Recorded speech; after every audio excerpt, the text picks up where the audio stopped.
We're not going to give up, and we're not going to give in. We're going to continue to fight, and we got to learn how to compete. We don't know how to compete yet, and it's all about pride. You have to have pride in yourself, and it's a very competitive sport. This is a game of life, but you got to know when things aren't going right that someone has to step up, and that's what we're not getting right now. Texas is now 1-4 this season, the team's worst record through 5 games since 1956, a very long time ago. Clearly, this isn't what Longhorn fans are accustomed to. Stephen A., what should Texas do? Well, Texas should wait until the season's over, and then they should replace Charlie Strong. Wow. But I want to make sure I clarify my comments because I think people are misconstruing what I'm saying. And I was talking to Mike and Mike yesterday, and I called in about it. In no way am I questioning the football acumen or the coaching ability of Charlie Strong.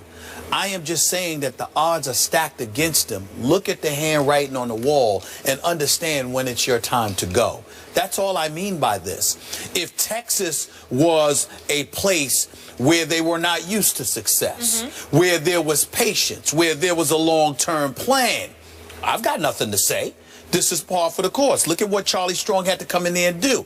He had to get rid of like 9 or 10 different players because they were bad guys in the locker room. You know, there were leadership issues. They were Matt Brown lovers. They were guys that wanted to do things a certain way and didn't want to do things his way. And behind the coach's back were encouraging dudes to do things differently. So you had to get rid of those guys. We get all of that, okay? So you went 6-7 last year. Now, granted, Matt Brown didn't have the greatest years, 9-4, 8-5, 2 of the last 3 years, stuff like that. Had one season where he went 5-7. I think that was back in 2010, if I remember correctly. But prior to that, it was religiously 10 and 11 win seasons. At one time, there was, 13-1 national title, championship game appearance.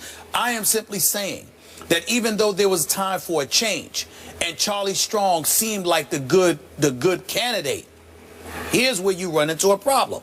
You were not only 6-7 last year, but you get blown out by TCU. Your only victory came, who was that again? Was that Rice? It was Rice, right? Yeah. That was about it. Nobody else did they beat. And then I'm looking at it and I'm saying, well, wait a minute here. And this is where it really hit me. When you talk about their ranking in terms of recruiting, they're getting out-recruited by Texas A&M, of course, TCU, Baylor, Houston. The University of Houston is outranking them in recruiting. Ladies and gentlemen, this is Texas. But he hasn't been given a 4-year recruiting cycle. Wait a minute. This is Texas. Let me use, because I got some relatives in Texas. Let me use my, my southern drawl here. Texas. This is what we're talking about. Oil money. You got to work on that, New Yorker. We do. We have to work on it. We have to work on it. How do? Okay. Here's the deal. I love the folks in Texas. I'm not being derogatory here. I'm saying to you, it's Houston. We're talking oil money. We're talking Texas. We're talking Austin, Texas. We're talking the Texas Longhorns. And you're being out-recruited by Houston? What I'm saying to you is this. This ain't about Charlie Strong, the competent coach. I believe in this man. I believe under better circumstances he should stay. But the AD who hired him obviously hired him against the wishes of a bunch of boosters, alumni members, etc. They're coming out now and publicly declaring they support Charlie Strong. But you know this better than me. Behind their back, with all of these struggles going on, they want that man out of there. They just don't want to look like the bad guy. Nobody's a fool here. We can see the handwriting on the wall. So my point was, not only is that going on, not only is your #1 supporter, the AD, going, but on top of it all, you're looking bad because with all of these first-class facilities and the resources that you have, which are second to none, you are getting out-recruited by all of these other universities in Texas?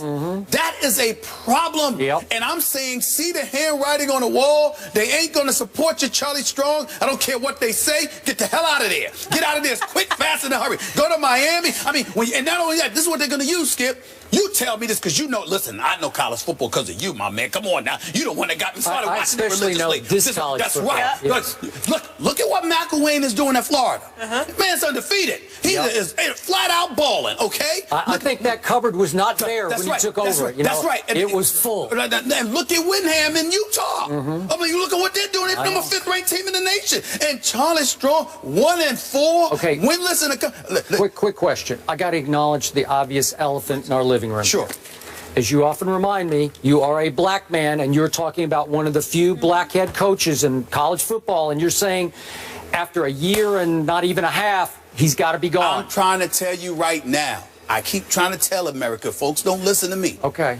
I'm a fair-minded dude. Yes, you are. Listen, I'm the guy that sat there and said Lovie Smith don't need to be in Chicago anymore. That was after many years. I didn't say he needed to not be a head coach. I said he needed to be out of Chicago. And Marvin Lewis, you have said. Come on now, 12 years, you can't win a playoff game. Okay. I'm going to call what it is. Thank you. But I look at Charli Strong. I think Charli Strong should be a head coach in Miami. I think he should be a head coach in various other institutions. I'm just saying, Texas, look at the handwriting on the wall, Charlie. They're going to get rid of you, bro. They owe him a bunch of money now. They're going to have to give Dolan about 15, at least 15 million for what I heard. Not to mention his assistants. Man, they can write that thing off. They can sit there and pay you and spread it out a few years. But look at the handwriting on the wall, Charlie. They're going to get rid of you. Get out as fast as you can. It's a bad situation for him. That's what I mean. I'm not saying, be fired because you can't coach. I'm saying he needs to go because they never wanted him there to begin with, and the struggles they're not going to stand by. And now you got freshmen sitting up there texting in the middle of a game about how, whether or not he should transfer. Look, that's happening because, guys, they're imploding. You know when you implode, Skip? When you know that your head coach doesn't have the support, because if he did, you would toe the line. You're not towing the line because you know there are whispers out there about how people don't want. Also reports of internal dissension. Yes. The freshman class going back and forth with the upperclassmen. That's right. A lot of friction there. And by the way, Charli Strong should take over the defense because that's his signature anyway. Nobody knows the defense better than him. Before I get into my answer, that's the only really bad sign here. That's right. Charli Strong can coach the heck out of defense because he did it at Florida and he did it at Louisville.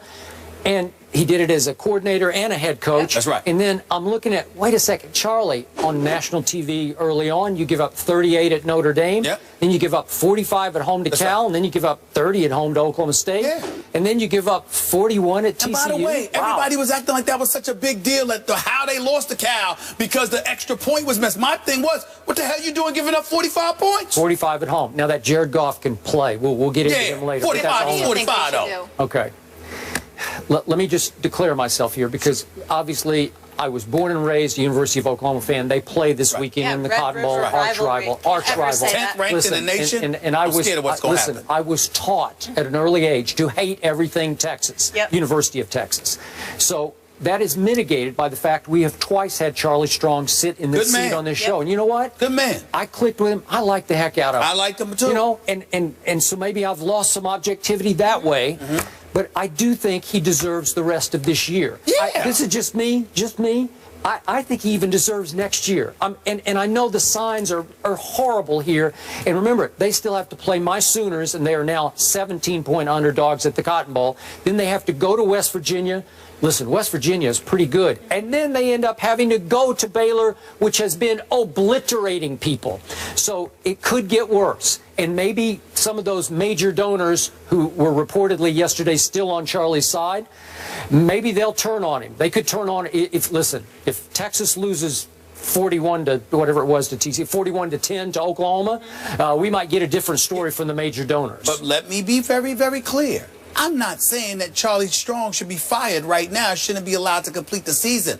I'm not saying he doesn't deserve to have a long-term opportunity to build this program. What I'm saying is the struggles that he's having at this particular university, which ain't trying to rebuild, which ain't trying to wait, which ain't trying to have a long-term plan, and you combine it with the fact that you in Texas and they didn't want you there to begin with. You're saying it's more the situation. It's the situation. Look, Charli Strong, see the handwriting on the wall. and get the hell out of there. All right. That's what I'm saying. Okay, well, are you blaming Texas more than Charlie Strong? Well, I'm blaming them from the perspective that I think that there were whispers from the time he got there that they didn't want him there. When you combine that with the changes that he ultimately had to make, where he had to be and he spoke very highly of Mac Brown, and we all think highly of Mac Brown, but the bottom line is he had to be sort of the anti-Mac Brown. Did. Do you see who Mac Brown is? Have you met a nicer guy? No. I mean, my God, he's just a sweetheart of a guy. Yep. Well, that's not Charlie Strong. Nope. He's not a bad guy. No, Charlie Strong is a good tough guy. But he's a tough guy. He's a disciplinarian. Hey. Well, who's going to understand that transition slower than kids? Kids are going to be, I'm not used to this. I didn't come here for this. Yeah. I came here for Mac Brown. I didn't come here for this. So it's a struggle for them. Yep. And I'm like, look, you don't have the time. Even though you have the resources, you're surrounded by people who really want you to fail. And there are great opportunities for you elsewhere. Because no matter how much you, even if you win at Texas, when you're surrounded by people who don't want you around, well, you take it when the opportunity is just so great until something just as great, if not greater, comes along. Okay, all right. That's all I'm saying. Okay, he did get one huge break. The AD who hired him, Steve Patterson, had alienated so many of the major donors that he got fired after just 2 years. That's right. And it was such a PR nightmare for that school that I think it would look even worse if then at the end of this year you remove Charlie Strong. So I think he has a little PR cachet just because that guy made such a mess of the athletic department. I don't believe Charlie Strong has any PR cachet in Texas. Well, it's by default. And you know this better than me. All that matters at Texas is Texas. Okay. They don't care how the outside world feels. Okay, football country. That's who they are. Last quick point, being totally objective. Charlie Strong did one thing in in-game strategy that really did rankle, I'm sure, a lot of Texas fans. And that was in their first conference game at home against Oklahoma State, who's a pretty good football team. They had them on the ropes. That's why.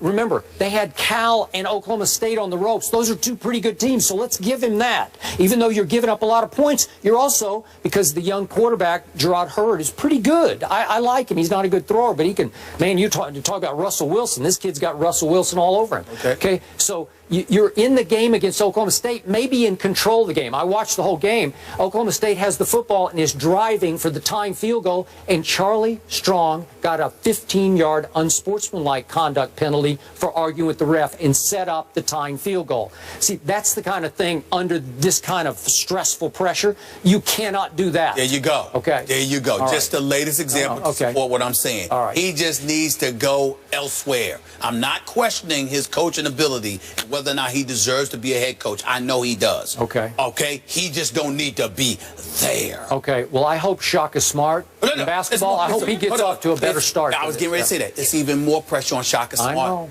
because of the whole Charlie Strong situation. But I have no doubt Shaka Smart going to tear it up. Shaka Smart going to do his thing. All you need is basketball. This ain't football. All you need is 2 players. And Shaka Smart will get them at the University of Texas. Well, all you need to do is press like crazy, and they will press. Shaka Smart is going to do a hell of a job for that basketball program. You mark my word. He's legit. We'll all be watching 11 a.m. on ABC, Texas, Oklahoma, the Red River rivalry.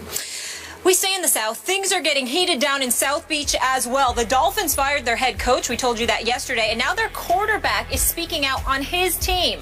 We'll fill you in and react to that next.